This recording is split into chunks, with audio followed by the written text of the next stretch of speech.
అన్న ఎకరానికి ఎంత నెంబర్ వేయాలి?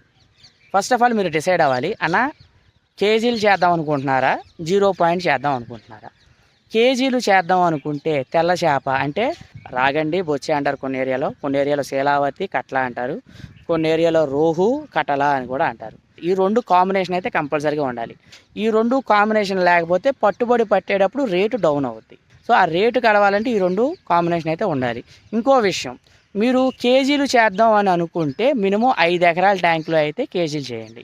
5 ఎకరాల లోపు ట్యాంకుల్లో అయితే కేజీలు కొద్దు, పనికిరాదు. కేజీలు చేద్దాం అనుకుంటే మనం పట్టుబడి పట్టేటప్పుడు మినిమం 14 టన్నులు అయితే ఇవ్వాలి. 14 టన్నులు ఇవ్వాలంటే మినిమం మీరు 5 ఎకరాల్లో చెరువు పంటాలి.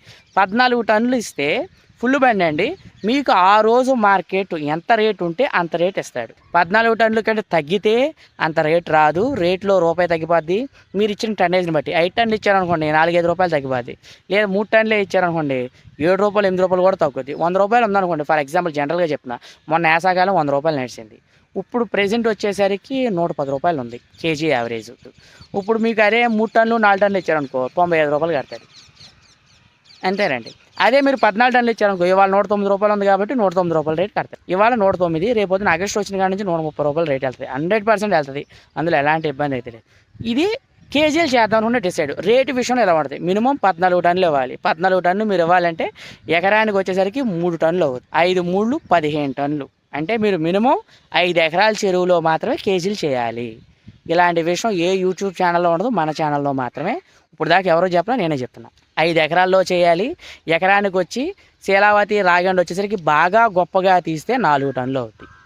ఒక సంవత్సరానికి 4 టన్నులు సరుకు అవుద్ది. బాగా పండితే, నువ్వు బాగా సింపేసి పొడి చేసావంటే ఇంకో 1/2 టన్ను అవుద్ది. లేదంటే 3.5 అవుద్ది. ఓకేనా? 5 ఎకరాల ట్యాంకు, 5 3 15 టన్నులు ఫుల్ బండి. ఒక బండి ఎడితే బండి మొత్తం వెళ్ళిపోద్ది. ఎందుకు ఇన్నిసార్లు రిపీట్ చేస్తుంటే అర్థం చేసుకుంటారని చెప్తున్నా. 5 ఎకరాలు మినిమం ఉండాలి. ఓకేనా? నెక్స్ట్ ఇంకో విషయం వచ్చేసరికి 0 చేద్దాం అన్న, ఎకరం ఉంది, 2 ఎకరాలు ఉంది, అర ఎకరం ఉంది, 3 ఎకరాలు ఉంది, 2 ఎకరాలు ఉంది, ఇవన్నీ అంటే 0 సైజ్ చేసుకోండి. 0 చాలామంది వేసుకెళ్తారు. 0 అంటే ఎకరానికి 10,000 నెంబర్ అయితే వేసుకోవచ్చు. 8,000 శీలావతి పోసుకోండి, 2,000 కట్లా పోసుకోండి. 1000 శీలావతికి 100 కట్లా ఇవ్వాలి. శీలావతి అంటే రాగండి, మా ఏరియాలో శీలావతి అంటారు, మీ ఏరియాలో రాగండి అనొచ్చు. కేజీలు చేద్దాం అనుకుంటే 2,500 అయితే వేసుకోవాలండి. 2,200 శీలావతి వేసుకోండి, 300 ఇదైతే వేసుకోండి. 0.5 ఎకరాల లోపు ఎవరున్నా సరే 0 ప్రిఫరెన్స్ ఇవ్వండి. 0 ప్రిఫరెన్స్ ఇస్తే మీకు టన్నేజ్ కలుస్తుంది. అలాగే మనకి రేటు ఎంత అయితే ఉందో అంత రేట్ అయితే మనకు రావడం అయితే జరుగుద్ది. మనకి రేటు డౌన్ అవుతాలో అలా అవుతాలో ఉండవు. ఓకేనా? ఎంత రేట్ అయితే ఉందో ఆ రోజు మార్కెట్ని బట్టి ₹1 అటు ఇటు ఉంటుందండి. ఎక్కడైనా సరే పర్ఫెక్ట్ రేట్ అనేది ఎక్కడా ఉండదు. ఇవాళ నా దగ్గర 90 రూపాయలు ఉంటే నీ దగ్గర 89 ఉండొచ్చు, లేదా 88 ఉండొచ్చు.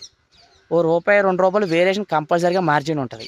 మార్జిన్ లేకుండా ఎక్కడ ఉండదు. లేదు 90 రూపాయలు ఉండదు, 91 అమ్మొచ్చు, 92 అమ్మొచ్చు. ఇంత మించి వేరియేషన్ అయితే రాదు. సో ఇది 0 చేద్దాం అనుకుంటే అన్న, ఒక ఎకరానికి కానీ ఎంత ఖర్చు అవుద్ది, శీలావతికి కానీ కట్లాకి కానీ అని depends on you.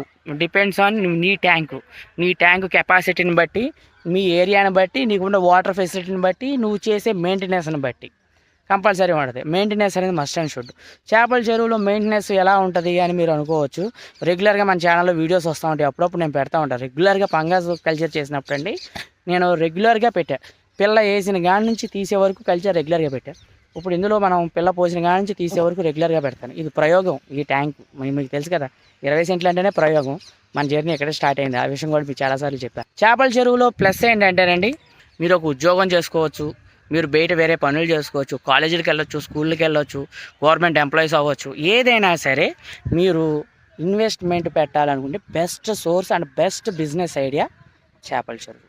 Daily work ఎలా ఉంటుందన్న చేపల చెరువు కాడ అని మీరు నన్ను అడిగినట్టయితే, నేను ఒక రోజు మ్యాథ్ వేస్తే ఇంకో రోజు మ్యాథ్ వేయండి. శీలావతి, రాగండికి అయితే ఇవాళ వేసామనుకోండి, రేపు అయిపోయినా ఏం కాదు. నాకేదో అర్జెంట్ పని ఉంది, నేను ఏదో ఊరు పారిపోవాలి, వెళ్ళిపోయాను. ఈరోజు చేపల చెరువు కానీ మ్యాథ్ వేయం అసలు, వెళ్ళిపోయి రేపు వచ్చి వేసుకోవచ్చు. ఈ ఫెసిలిటీ శీలావతి, కట్లా దగ్గర, ట్యాంక్ దగ్గర అయితే ఉంటుంది కంపల్సరీగా. అదే పంగాస్ అయితే అలా ఉండదండి. రెగ్యులర్గా మ్యాథ్ వేయాలి, ఎవ్రీడే మ్యాథ్ ఇవ్వాలి దానికి. శీలావతి, కట్లా మెయింటైన్ చేసే వాళ్ళకి అయితే ఇవాళ మ్యాథ్ వేసారు, రేపు వేయం అసలు, 2-3 రోజుల తర్వాతనే వేసుకోవచ్చు. ఇది ఒక ఫెసిలిటీ అయితే ఉంది. మేత టన్నేజ్ ఎంత తింటుందన్న, మేత విషయానికి వచ్చేసరికి మీరు అడిగినట్టయితే టన్నేజ్ విషయం, కేజీ చేప అవుతాకి 1.5 కేజీ మేత తీసుకుంటుందండి. మేత ఎలా వేయాలి, ఒక రోజుకి ఎంత మేత వేయాలి అని మీరు అడిగినట్టయితే, టన్ను చేప చెరువులో ఉంటే, ఒక టన్ను బరువున్న చేప మీ చెరువులో ఉంటే 10 కేజీలు మాత్రమే చేప వేయాలి. అది కూడా ఎప్పుడు అర కేజీలు దాటిన తర్వాత నుంచి అలా తీసుకుంటుంది. ఫస్ట్ ఆఫ్ ఆల్ 100 గ్రాముల లోపు వరకు ఒక చేప వచ్చేసరికి దాని 30 గ్రాములు వెయిట్ ఉందనుకోండి, అందులో 5% వరకు మ్యాథ్ ఫీడింగ్ తీసుకుంటుంది. 30 గ్రాములు 40 గ్రాములు ఆ స్టేజ్లో ఉంటాయి, అప్పుడు మాత్రం ఎక్కువ మ్యాథ్ తీసుకుంటుంది. పావు కేజీల కాడ నుంచి 2 గ్రాముల చొప్పున మేత ఇస్తే సరిపోతుంది. 250 గ్రాములు ఉన్న చేపకి 2 గ్రాముల మేత కాడకి ఒక రోజు వరకు ఇస్తే సరిపోద్ది. అన్న ఏంటి అంత తక్కువ అని మీరు అనుకోవచ్చు, అంత తక్కువేనండి. అది సంవత్సరం కాలం ఇవ్వాలి. అలా మీరు ఒకసారి ఆలోచించండి. 1 కేజీ చేప అవుతాకి కేజీన్నర మాత్రమే తీసుకుంటుంది. నువ్వు ఇలా మేపితేనే నీకు మిగులుద్ది, లేకపోతే మిగలదు. ఓకేనా? లేదంటే అప్పులు అయిపోతారు. సో ఇది feed management and time management. కంపల్సరీగా చేపల చెరువులో ఫీడ్ మేనేజ్మెంట్ ఉండాలి, టైం మేనేజ్మెంట్ ఉండాలి. ఫీడ్ మేనేజ్మెంట్ ఉంటేనే టైం మేనేజ్మెంట్ ఉంటుంది. పలానా టైంలో పలానా సైజుకి ఇంత మేత ఇస్తేనే వర్కౌట్ అవుతుంది. డిసీజులు ఏమొస్తాయి అన్న అని అయితే మీరు అనుకోవచ్చు. ఒకటండి, చేపల చెరువులో ఫ్యూచర్లో ఇకపోయిన ఎప్పుడైనా సరే మనం అందులో రొయ్యేద్దాం అనుకుంటే చేపల చెరువు పనిచేద్దా అనే డౌట్ మీకు రావచ్చు. పనిచేస్తుందండి. రొయ్య వేయాలి అని మీరు అనుకునే లెక్క అయితే చేపల చెరువులో పేను కానీ వస్తే ఆ పేనుకి ముందు గనక మీరు కొడితే ఫ్యూచర్లో ఆ చెరువు రొయ్యకి పనికిరాదు. సో పేను ముందు కొట్టకుండా ఉండేటట్టే మనం మేనేజ్ చేసుకోవాలి. అవి కొట్టకుండా ఉండాలంటే ఏంటన్నా అంటే ఎకరానికి కేజీ కాకరకాయ జ్యూసు, కేజీ పసుపు. కాకరకాయ జ్యూస్ ఒకసారి కొట్టేసండి, తర్వాత ఒక రోజాకి పసుపు కొట్టుకోండి. ఎకరానికి కేజీ కొమ్ములు ఆడించండి. కొమ్ములు ఆడించి దాన్ని నీళ్ళలో కలిపేసి ఊరేసి 2-3 గంటల నుంచి తెల్లారి పొద్దున్నే కొట్టేసేయండి. ఇబ్బంది ఏం లేదు. ఎవ్రీ మంత్ కొట్టుకోవచ్చు. నెలకు ఒకసారి కొట్టుకుంటే పెయిన్ కానీ అలాంటివి కానీ రావు.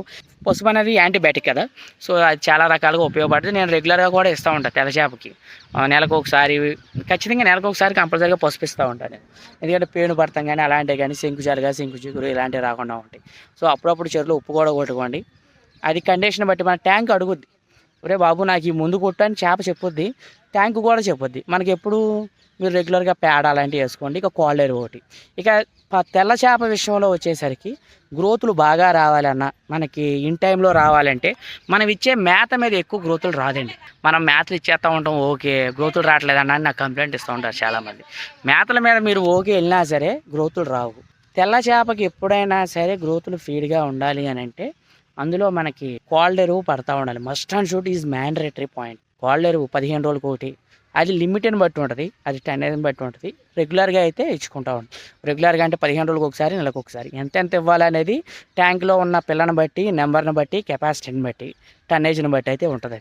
ఓకేనండి? అవన్నీ సపరేట్గా చేస్తా, ఓవరాల్గా చెప్తున్నా. సో ఇది అయితే ఇచ్చుకోవాలి, అది కంపల్సరీగా. కోల్డ్ ఎరువు మీద మాత్రమే చేప బాగా ఎదుగుద్ది, ఇది కన్ఫర్మ్. నువ్వు ఫీడింగ్ ఓకే ఇచ్చిన, డిఓఆర్పి పోసినా సరే పెరగదు. ఫీడ్ నేను ఎలాంటిది మేపాలన్నా అని మీరు నన్ను అడిగినట్టయితే, అన్న పిల్లెట్లు మేపుదాం, అవి మేపి అవసరం లేదండి. ఓకే, మీరు పిల్లెట్లు మేపి అవి మేపి భారీ బడ్జెట్లకి వెళ్ళొద్దు. సింపుల్గా వరస్ట్ మెటీరియల్ కొనండి. తక్కువ రేటుకి ఏదో వస్తే అది కొనండి. ఎంత చీప్లో దొరికితే అది కొనండి. నువ్వు 30 రూపాయలు పెట్టి పిల్లెట్ మేపినా, 18 రూపాయలు పెట్టి తౌడు మేపినా ఒకటే, అదే రేట్ ఇస్తాడు నీకు ఎవడు. అర్థమైందా? సో ఎంత వరస్ట్ మెటీరియల్ చేపకు మేపితే మనకి అంత రూపాయి మిగులుద్ది. రూపాయి మిగిలితేనే ఇంకో రూపాయి పెట్టగలుగుతావు, లేదంటే పెట్టలేవు. ఓ సంవత్సరంలో మూసుకుని ఇంటికి వెళ్ళిపోతావు. నిలబడాలి అనే ఉద్దేశంతో చెప్తున్నా. ఒకటి, మీరు ఒక బిజినెస్ కనుక చేపల చెరువులోకి దిగితే 5 సంవత్సరాలు లీజుకు తీసుకోండి. 1 సంవత్సరం చేద్దాం, 2 సంవత్సరాలు చేద్దాం అనే ఉద్దేశంతో చేపల చెరువులోకి రావద్దు. ఫస్ట్ టైం మీకు ఎదురు దెబ్బలు తగలొచ్చు, ఎందుకంటే దెబ్బ తగిలినోడే రెండోసారి దెబ్బ తగలకుండా ఉంటాడు. అన్న మీరు నన్ను అడిగితే మీకు ఏమైనా తగిలినాయి అంటే కంపల్సరీ 100% నాకు కూడా చాలా తగిలినాయి. ఆయిల్మెంట్ రాసుకున్నాను, తర్వాత నిదానంగా మాంతం మొదలుపెట్టి రెండోసారి ఆ తప్పు చేయకుండా ముందుకెళ్తున్నాను.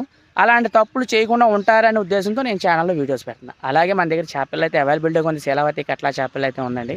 సో ఎవరికైనా కావాలంటే స్క్రీన్ మీద నెంబర్ ఉంది, అక్కడ నుంచి ఫోన్ చేసినట్టయితే మీకు చేపలు వేసి నేను పంపించడం అయితే జరుగుతుందండి. అలాగే మన ఛానల్లో కస్టమర్ రివ్యూస్ ఉన్నాయి, అవన్నీ చూసి నా దగ్గర చేపలు ఆర్డర్ అయితే చేసుకోండి. Love you guys.